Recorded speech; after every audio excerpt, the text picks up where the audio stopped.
آقا کریم علیہ السلام نے ارشاد فرمایا کہ کون ہے جو مجھ سے یہ کلمات لے اور ان پر خود عمل کرے اور پھر آگے ان لوگوں تک پہنچائے جو ان چیزوں پر عمل کرے۔ تو بہت سارے لوگ جھولیاں پھیلا کے آگے بڑھ جاتے، لیکن علم کے لیے جو حرص حضرت ابو ہریرہ کے سینے میں تھی اس وجہ سے انہوں نے پہل کی اور آگے بڑھ کے عرض کی، حضور یہ خیرات میری جھولی میں ڈال دیجیے، میں خود بھی عمل کروں گا اور ایسے لوگوں تک پہنچاؤں گا بھی جو ان پر عمل پیرا ہوں۔ تو کہتے ہیں حضور نے میرا ہاتھ پکڑ لیا اور 5 چیزیں گنوائی۔ پہلی بات میرے حضور نے ارشاد فرمائی، اتق المحارم تکن عابد الناس، اللہ کی حرام کردہ چیزوں سے بچ جاؤ، تم لوگوں میں سب سے بڑے عبادت گزار بن جاؤ گے۔ نیکی کرنا بہت اہم ہے، لیکن یہاں جو تعلیم دی گئی وہ گناہ سے بچنے کی ہے۔ ایک شخص رات کو 100 نفل پڑھ لیتا ہے، لیکن صبح اٹھ کے کسی کا حق غصب کرتا ہے، کسی کو گالی دیتا ہے، جھوٹ بولتا ہے، کم تولتا ہے، کم ناپتا ہے، اللہ کے احکام کو توڑتا ہے، اور دوسرا شخص ساری رات عشاء کی نماز کے بعد سویا رہا اور دن کو فجر کے بعد اس نے جھوٹ نہیں بولا، کسی کو تنگ نہیں کیا، اللہ کی مخلوق کو ضرر نہیں پہنچایا، تو شریعت ایسے شخص کو پسند کرتی ہے جو اللہ کی حرام کردہ چیزوں سے بچ جائے۔ نیکی کی توفیق مل جائے، نفلی عبادات میسر آ جائیں تو بڑی بات ہے، لیکن اس سے بڑی بات یہ ہے کہ اللہ کی حرام کردہ چیزوں سے بچا جائے۔ دوسری بات ارشاد کی، وَرْضَ بِمَا قَسَمَ اللَّهُ لَكَ تَكُنْ أَغْنَى النَّاسِ، اللہ کی تقسیم پہ راضی ہو جا، لوگوں میں سب سے بڑا غنی تو ہوگا۔ دولت کی کثرت سے بندہ غنی نہیں بنتا، کتنے دولت مند ہیں، نفس کی کمینگی ہی ختم نہیں ہوتی۔ تو غنی اس وقت بندہ بنے گا جب اللہ کی تقسیم پہ راضی ہو گیا، اللہ نے جس حالت پہ رکھا اس حالت پہ خوش ہے کہ میرے مالک نے مجھے جو دے دیا یہ میرے لیے اس نے مناسب جانا، تو بس میں اس پہ راضی ہوں، میں اس پہ خوش ہوں۔ اور اگر انسان یہ نہیں چاہتا اور نہیں کرتا تو جہاں بھی ہوگا وہ مطمئن نہیں ہوگا۔ پھر ارشاد فرمایا، وَأَحْسِنْ إِلَى جَارِكَ تَكُنْ مُؤْمِنًا، اپنے ہمسائے کے ساتھ سلوک اچھا کر تو کامل مومن ہو جائے گا۔ جو آپ کا ہم سایہ ہے تو آپ کا سایہ شفقت کا اس پر پڑنا چاہیے۔ آپ کا ہم سایہ آپ کی طرف سے سخت دھوپ میں اذیت گوارا نہ کرے، بلکہ آپ کے ہم سائے کے آپ ہم سائے ہی قرار پائیں، تو آپ کے ایمان کی کسوٹی یہ ہے، آپ کے مومن ہونے کا معیار یہ قرار دیا گیا کہ آپ اپنے ہمسایوں کے ساتھ کیسے ہو۔ چوتھی چیز، وَأَحِبَّ لِلنَّاسِ مَا تُحِبُّ لِنَفْسِكَ تَكُنْ مُسْلِمًا، اگر تم کامل مسلمان بننا چاہتے ہو تو جو اپنے لیے پسند کرتے ہو تمام مخلوق کے لیے وہ پسند کرو۔ اب کوئی شخص یہ مزاج اپنی طبع میں راسخ کر لے تو معاشرے کے اندر شر، فساد، بدامنی، کسی کے حقوق کو غصب کرنا، کسی سے زیادتی کرنا، کسی کا برا چاہنا، سب کچھ ختم ہو جائے گا، اور یہ معاشرہ جنت نظیر بن جائے گا کہ جو ہم اپنے لیے پسند کرتے ہیں وہ ہم اپنے دوست کے لیے، بھائی کے لیے، ہمسائے کے لیے، عزیز کے لیے، رشتہ دار کے لیے پسند کریں۔ اور 5ویں بات، وَلَا تُكْثِرِ الضِّحْكَ فَإِنَّ كَثْرَةَ الضِّحْكِ تُمِيتُ الْقَلْبَ، ابو ہریرہ زیادہ ہنسا نہ کرو، زیادہ ہنسنے سے دل مر جاتا ہے۔ مسکرانا تو سنت ہے، مسکرانا حضور کی عادت تھی، جس کی تسکین سے روتے ہوئے ہنس پڑے، اس تبسم کی عادت پہ لاکھوں سلام۔ مسکرانے کے بعد اگلا مرحلہ دہک کا آتا ہے، لیکن دہک کبھی کبھی حضور سے صادر ہوا، اور کہا یہ حضور علیہ السلام سے صادر نہیں ہوا، تو کہے سے منع کر دیا گیا۔ دہک کبھی کبھی ہو اور تبسم آپ کی زندگی میں شامل ہو۔ اللہ اس حدیث پاک کا نور ہماری روح میں اتار دے اور ہمارے باطن میں چراغ کرے۔ ٹھنڈا پانی ہے، میٹھا پانی ہے، کہا ہم نے روزہ رکھا ہے، اللہ دیکھ رہا ہے۔ ماہ سیام میں ہم پانی نہیں لیتے، اس لیے ہمیں یہ یقین ہوتا ہے تنہائی میں بھی اللہ دیکھ رہا ہے۔ یار جو اللہ رمضان میں دیکھتا ہے وہ غیر رمضان میں بھی دیکھتا ہے۔ پانی پینے لگو تو دیکھتا ہے، رشوت لینے لگو تو تب بھی دیکھتا ہے، آنکھ بھٹکے تو تب بھی دیکھتا ہے، خیال بہکے تو تب بھی دیکھتا ہے، سوچوں میں آوارگی آئے تو تب بھی دیکھتا ہے۔ یہ یقین تمہارے ساتھ اگر جڑ جائے کہ تمہارا رب تمہیں دیکھ رہا ہے تو پھر گناہ کرنا مشکل کیا ناممکن ہو جائے گا۔ ان اللہ خبیر بما تعملون، اور جو تم کرتے ہو تمہارا رب اس سے باخبر ہے۔ مت سمجھنا کہ وہ دیکھ نہیں رہا، تم کو چھٹی دے رکھی ہے تو اس کا یہ مطلب نہیں ہے کہ تم اس کی پہنچ سے باہر ہو یا اس کی نگاہوں میں نہیں ہو۔ تمہارے ایک ایک لمحے کو وہ دیکھ رہا ہے، ایک ایک ساعت کو ملاحظہ کر رہا ہے۔ بند کمرے ہوں یا مخفی غاریں، تم جہاں بھی داد عیش دو تمہارا رب تمہیں دیکھ رہا ہے۔ کالے پہاڑ کی گہری غار میں چیونٹی چلتی ہے تو اس کے ننھے اور مہین پاؤں سے سینہ سنگ پر جو لکیر بنتی ہے تمہارا رب اس کو یوں دیکھتا ہے جیسے دیوار چین کو دیکھتا ہے۔ تو کیا وہ تمہارے اعمال کو نہیں دیکھتا؟ تمہارے ایک ایک عمل کو، تمہارے ارادے کو، تمہاری آنکھوں کی خیانت کو، تمہارے دل کے ارادے کو دیکھتا ہے۔ ایک ایک چیز سے وہ آگاہ ہے۔ وَلَا تَكُونُوا كَالَّذِينَ نَسُوا اللَّهَ، اور ان لوگوں کی طرح نہ ہو جانا جنہوں نے اللہ کو بھلا دیا، غافل ہو گئے، اپنی خواہشات کی زندگی گزارنے لگے۔ یہ جہاں مٹھا اگلا کس نے ڈٹھا، آرزوؤں کے نوکر بن گئے۔ جس طرح نفس اور شیطان ان کو چلا رہا اس طرح چل رہے ہیں۔ جو لوگ اللہ کو بھول گئے، اللہ فرماتا ہے اللہ نے انہیں ان سے غافل کر دیا۔ اللہ جب کسی سے ناراض ہوتا ہے تو ہدایت چھین لیتا ہے۔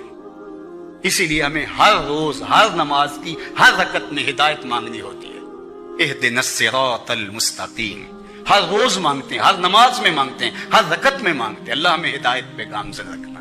اللہ جب کسی سے ناراض ہوتا ہے تو ہدایت کے دیے بجھ جاتے ہیں، اندھیروں میں بھٹکنے لگتا ہے، شیطان اس کو دھوکے میں مبتلا کر دیتا ہے، اسی زندگی کو مقصود زندگی سمجھ لیتا ہے، اس سراب کو آب حیات سمجھ لیتا ہے، جس کو یہ بھی نہ پتا ہو کہ میں ہوں کون، میں کہاں ہوں، میرا مقصد زندگی کیا ہے، مقصد حیات کیا ہے۔ کھانا پینا اور لذتوں کا حصول یہ تو چوپائے بھی کرتے ہیں، تو اشرف المخلوقات کاہے کا ہے۔ یہ زندگی تو ان کی بھی ہے کہ وہ اچھا کھاتے ہیں، تم تو ایک پاؤ بھر گوشت کھا لیتے ہو اور شیر روز ایک ہرن چاٹ جاتا ہے، وہ تیرے سے زیادہ کھاتا ہے، تیرے سے زیادہ طاقتور ہے۔ ہاتھی کا جسم تیرے سے کہیں بڑا ہے، پرندے ہواؤں میں اڑتے ہیں، مچھلی پانی کی تہوں میں اتر جاتی ہیں، عقاب کی نظروں اور بلندی پرواز کی دیکھنے والی ہوتی ہے، کرگس کہاں سے کہاں تک سونگ لیتی ہے، ان کی قوت شامہ تیرے سے بڑی ہے، لیکن اس کے باوجود بھی افضل تو، اشرف بھی تو، اور اللہ نے اپنی نیابت کا تاج تیرے سر پہ رکھا ہے۔ تو تو مقصود ہے، تو تو مسجود الملائک ہے، فرشتوں کی پیشانی تیرے حضور جھکی ہے، تو اپنے آپ سے آشنا ہی نہیں ہے، تجھے پتہ ہی نہیں کہ تو کون ہے۔ تو خدا کو بھول کے سمجھا کہ میری زندگی آزاد ہو گئی، اب میں جو چاہوں کروں، میں خدا کا بھی انکار کر دیا، بلا دیا اس کو۔ اللہ کے پیارے محبوب صلی اللہ علیہ وآلہ وسلم اس حدیث کو اپنے رب سے روایت کرتے ہیں۔ حدیث قدسی ہے، ان اللہ کتب الحسنات والسیئات، بے شک اللہ تعالیٰ نے حسنات کو بھی اور سیئات کو بھی، نیکیوں کو بھی اور گناہوں کو بھی لکھ لیا ہے۔ ثم بین ذالک، وہ جو بیان ارشاد فرمایا گیا اس کی تفصیل یہ ہے، فمن ہم بحسنۃ فلم یعملها کتبہ اللہ لہ عندہ حسنۃ کاملہ، جس نے کسی نیکی کا ارادہ کیا جس کا کرنا پختہ عزم کے ساتھ، ارادے کے ساتھ طے کیا تھا، کسی وجہ سے نہیں کر پایا تو ایک کامل نیکی اللہ کے ہاں لکھ دی جاتی ہے۔ فَإِنْ هُوَ ہَمَّ بِهَا وَعَمِلَهَا كَتَبَهَا اللَّهُ لَهُ عِنْدَهُ عَشْرَ حَسَنَاتٍ إِلَى 700 ضِعْف إِلَى أَضْعَافٍ كَثِيرَةٍ، اور اگر اس نے جو نیکی کرنے کا عزم کیا تھا وہ نیکی کر لی تو اللہ جل شانہ اس کو اپنے ہاں 10 گنا سے لے کے 700 گنا تک لکھ لیتا ہے۔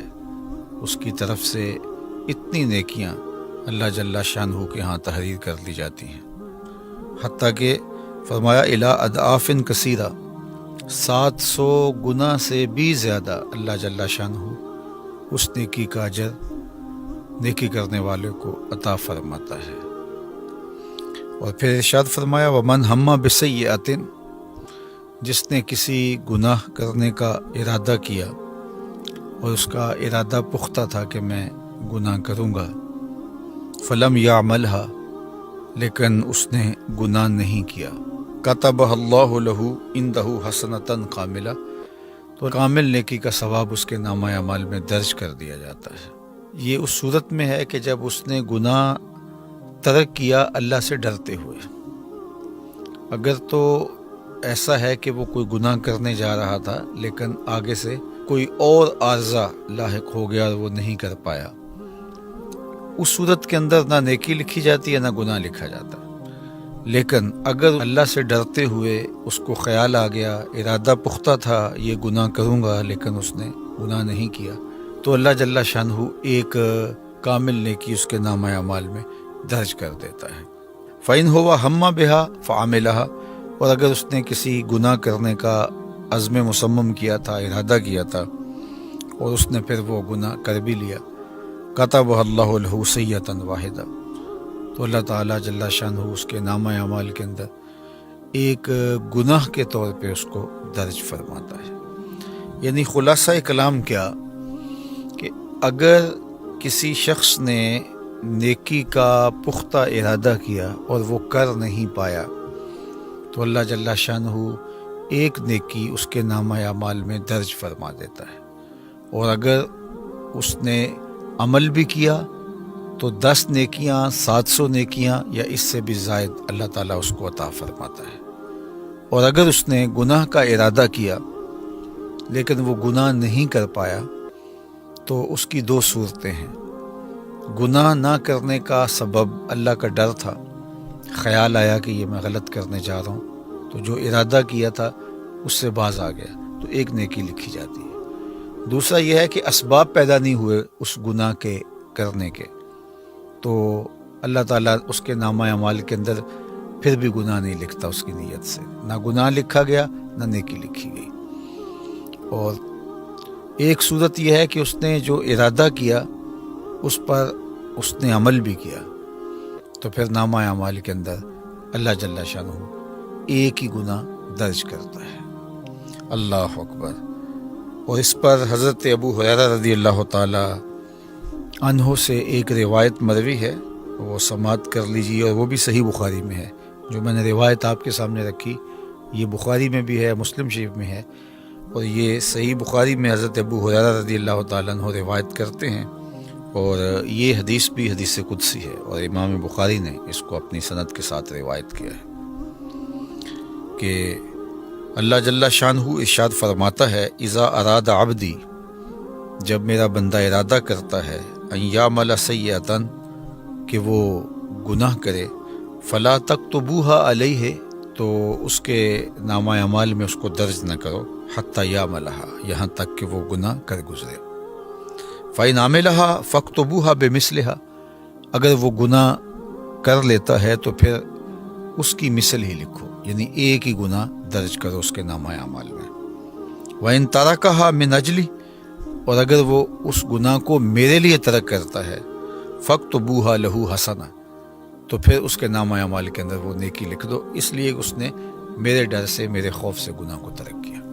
یہ اللہ جل شانہ کی کرم نوازی ہے اپنے بندوں پر کہ نیکی کی نیت کرنے سے ایک نیکی لکھ دی گئی، کی تو 10 سے لے کر 700 گنا تک، بلکہ اس سے بھی زیادہ عطا کی گئی، اور گناہ کا ارادہ کرنے سے نامہ اعمال میں گناہ نہیں لکھا گیا، اور اگر اس نے اللہ کے ڈر سے اس گناہ کو چھوڑا ہے تو اس چھوڑنے پر بھی اس کو اللہ تعالیٰ نیکی عطا فرماتا ہے۔ تو یہ اللہ تعالیٰ جل شانہ کی کرم نوازیاں ہیں جو اپنے بندوں کو نصیب فرماتا ہے۔ اور آپ اس کو یوں بھی کہہ سکتے ہیں کہ جب وہ گناہ کی سزا عطا کرتا ہے تو اس وقت ضابطۂ عدل کے مطابق کہ ایک کیا ہے تو ایک ہی اس کے نامہ اعمال میں لکھا جائے گا اور ایک کی ہی اس کو سزا ملے گی، اور جب وہ کسی نیک عمل کی جزا دیتا ہے تو وہ عدل کے ضابطوں کے مطابق نہیں، فضل کے ضابطے کے مطابق، کہ ایک کو 10 سے لے کے 700 گنا تک عطا فرماتا ہے۔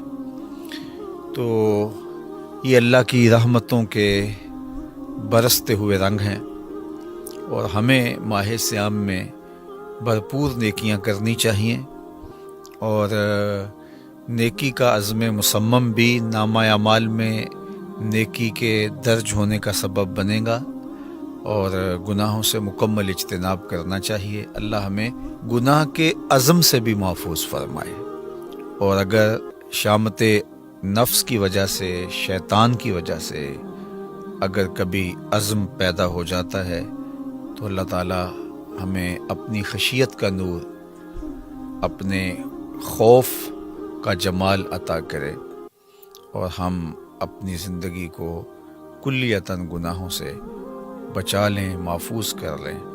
اللہ اس ماہ صیام میں ہمیں سچی توبہ کی توفیق ارزانی فرمائے۔ جب ہم رکوع سے سر اٹھاتے ہیں تو ایک جملہ بولتے ہیں، سمع اللہ لمن حمدہ، تو کبھی کبھی ایسی کیفیت پیدا ہو جاتی ہے۔ اس کا معنی کیا ہے؟ سمع اللہ لمن حمدہ، جس نے اس کی حمد کی اس نے سن لیا۔ اللہ ذرا غور تو کیجئے، جب انسان رکوع میں کہہ رہا ہے سبحان ربی العظیم، کہ میرے مالک تو کتنا عظیم ہے، یہ بار بار کہہ رہا ہے، اور یہ ذکر کی کیفیت ہے، اور وہ رکوع میں جھک کے کہہ رہا ہے، کیسا اس کا ذکر، کبھی قیام میں، کبھی قعود میں، کبھی سجدے میں، کبھی سیدھے کھڑے ہو کے، کبھی درمیان میں جھک کے، کبھی نیچے پیشانی زمین پہ رکھ کے، کبھی سبحان ربی العظیم، کبھی سبحان ربی العالی، کہیں سبحان اللہم وبحمدک، اس کا نام کھڑے قیام و قعود میں پکارا جا رہا ہے۔ کیا اس کی حمد کی بولیاں اور ترانے پڑے جا رہے ہیں۔ تو ذرا اس کا لطف ذرا دیکھیے کہ جب رکوع میں ہم نے کہا سبحان ربی العظیم، وہ کتنا عظیم رب ہے، اس کی پاکیاں ہیں، اس کی تسبیح ہے، اس کی عظمتوں کے ترانے ہیں، جو بہت عظمتوں کا مالک ہے۔ 3 مرتبہ کہا، 5 مرتبہ کہا، 7 مرتبہ کہا، جس قدر ذوق کی کیفیت تھی ہم نے کہا۔ شریعت نے ہمارے ذوق پہ چھوڑا ہے، شریعت نے یہاں پابندی نہیں لگائی، کہا کہ یہاں تمہارا ذوق ہے، اب تم جھک گئے ہو، تمہارا رب کا تعلق اب بن گیا ہے۔ پہلے تم نے اس کی تسبیح پڑھی، پھر اس کے بعد تم نے اس کی حمد بولی الحمدللہ رب العالمین، پھر تم نے ما تیسر جو میسر تھا قرآن سے وہ پڑھا، اب تم جھکے نا، اب تمہاری مرضی، پڑھتے جاؤ، اس کا نام پکارتے جاؤ، اللہ اکبر۔ اور بندے نے ذوق میں کہا سبحان ربی العظیم، سبحان ربی العظیم، سبحان ربی العظیم، اتنی بار کہا۔ یہ اصل ذوق کی کیفیت ہونی چاہیے، جب آپ کو لگے کہ اس نے سن لیا ہے تو پھر کہا سمع اللہ لمن حمدہ، اوہ جس کو پکارا اس نے سن لیا، جس کو پکارا اس نے سن لیا۔ تو بتاؤ پھر اس کی کیفیت کیا ہوگی کہ بندہ پہلے پکارے جا رہا ہے، پکارے جا رہا ہے، پھر ایک دم اٹھتا ہے اور کہہ رہا ہے سمع اللہ لمن حمدہ۔ تو جب یہ کہا نا کہ اس نے سن لیا، ساتھ ہی بولا ربنا لک الحمد، مالک تیری ہی حمد ہے۔ اللہ اکبر۔ وہ سورہ المجادلہ ہے نا، ذرا آپ اس کا مطالعہ کیجئے کہ خولہ بنت سالبہ ایک خاتون تھی، وہ عبادہ بن صامت رضی اللہ تعالیٰ عنہ کے بھائی سے ان کا نکاح ہوا تھا۔ تو ایک دن وہ غصے میں آ گئے تو انہوں نے کہا انت علیہ کا ظہر امی، کہ تو میرے لیے ایسے ہے جس سے میری ماں کی پشت ہوتی ہے۔ ماں کہہ دینا یہ زہار ہو جاتا ہے، اور اس زمانے کے اندر زہار سے ابدی طلاق ہو جاتی تھی، دوبارہ پھر میاں بیوی آپس میں مل نہیں سکتے تھے۔ جب ماں کہہ دیا بات ختم ہو گئی۔ اب ان کے بچے بھی تھے اور بوڑھی خاتون تھیں، اور ان کا شوہر بھی بڑھاپے میں تھا، جذباتی طور پہ یہ لفظ کہہ دیے۔ اس زمانے میں یہ طلاق تھی۔ اب خولہ بنت سالبہ حضور کی خدمت میں آ گئی۔ حضرت عائشہ رضی اللہ تعالیٰ عنہ فرماتی ہے کہ میں گھر کے اس کونے میں بیٹھی تھی اور حضور آگے بیٹھے تھے اور خولہ ادھر بیٹھی تھی، تو حضور جو فرما رہے تھے وہ میں سن رہی تھی، اور جو حضرت خولہ کہہ رہی تھی وہ میں نہیں سن رہی تھی۔ تو حضرت خولہ بنت سالبہ نے حضور سے کہا کہ حضور اس طرح طلاق ہو گئی ہے، اور اس نے مجھے یہ کہہ دیا ہے میرے بچے ہیں، اگر میں شوہر کے پاس بھیجوں تو ضائع ہو جائیں گے، اور اگر اپنے پاس رکھوں تو اس کا خرچہ نہیں اٹھا سکتی، میں بھی بڑھاپے میں ہوں، وہ بھی بوڑھا ہے، اب لفظ ایسے ہوئے ہیں کہ طلاق ہو گئی ہے، تو ہمارا کو مسئلہ حل کیجیے۔ تو حضور علیہ السلام نے کہا کہ اب تو طلاق ہو گئی، اور اللہ کے محبوب اس کو سمجھا رہے تھے، اور بار بار وہ عرض کر رہی تھی اللہ اکبر۔ پھر اس نے کہا اشتکی اللہ، میں اللہ سے شکایت کرتی ہوں، میرا مسئلہ مالک تو حل کر۔ اب سنیے سورہ المجادلہ، اللہ تعالیٰ نے ارشاد فرمایا قد سمع اللہ قول التی تجادلک فی زوجہا۔ اللہ اکبر۔ محبوب یہ جو خاتون آئی تھی اور اپنے خامند کے حوالے سے آپ سے بحث کر رہی تھی اور بار بار کہہ رہی تھی کہ میں اللہ کو شکایت کرتی ہوں، اللہ فرماتا قد سمع اللہ قول التی تجادلک۔ محبوب اس خاتون کی جو ابھی ابھی بحث کر رہی تھی، رب نے بات سن لی ہے، رب نے اس کی بات سن لی ہے۔ حضرت عائشہ فرماتی ہے میں نے نہیں سنی تھی، رب نے سن لی تھی، میں بھی اسی گھر میں بیٹھی تھی لیکن میں نے نہیں سنی، رب نے سن لی. اب حکم آیا کہ ٹھیک ہے ہم اس کے احکام تبدیل کرتے ہیں. کہا کہ جاؤ غلام آزاد کرو, مسئلہ حل ہو جائے گا. اس نے کہا میرا شوہر غلام آزاد نہیں کرا, وہ بہت ناز میں آ گئی نا. کہا کہ جاؤ 60 روزے رکھو. اس نے کہا وہ 60 روزے رکھنے کی طاقت بھی نہیں رکھتا. پھر کہا کہ اچھا آپ 60 مسکینوں کو کھانا کھلا دو. اللہ اکبر. اب حضرت عمر کا زمانہ تھا. یہ خولہ بنت خالبہ یہ حضرت عمر سے کچھ کہنے آئیں. تو حضرت عمر اٹھے اپنی جگہ سے اس کی بات سننے کے. تو کسی نے کہا عمر آپ اس خاتون کے لیے بوڑھی خاتون ہے, بات سننے کے. کہا تم نہیں جانتے یہ کون ہے, اس کی باتیں تو رب بھی سنتا ہے. اللہ اکبر. اب ذرا دوبارہ آ جائیں. سمع اللہ لمن حمدہ. اب رکوع کرنا تو ذرا سبحان ربی العظیم اس کو بار بار پڑھنا. جب آپ کو لگے نا کہ اس نے سن لیا ہے تو پھر سر اٹھا کہنا سمع اللہ لمن حمدہ. اس نے سن لیا, اس نے سن لیا. اللہ اکبر. اور جب آپ کا دل سرشار ہو کے کہے سمع اللہ لمن حمدہ تو پھر کہنا ربنا لک الحمد, اے اللہ تیری ہی خوبی ہیں. پھر کہا اللہ اکبر. پھر سجدے میں جا گرا. مالک تو نے رکوع میں سن لیا, سجدے میں کیوں نہیں سنے گا. اور وہاں بولا سبحان ربی الاعلی, سبحان ربی سبحان ربی الاعلی. اللہ اکبر. تو کیا کیفیت ہے لفظوں کی, کیا جمال ہے لفظوں کے اندر رکھا ہوا. لیکن افسوس یہ کہ زنگ لگا ہوا ہے نا, ہمیں پتہ ہی نہیں ہے.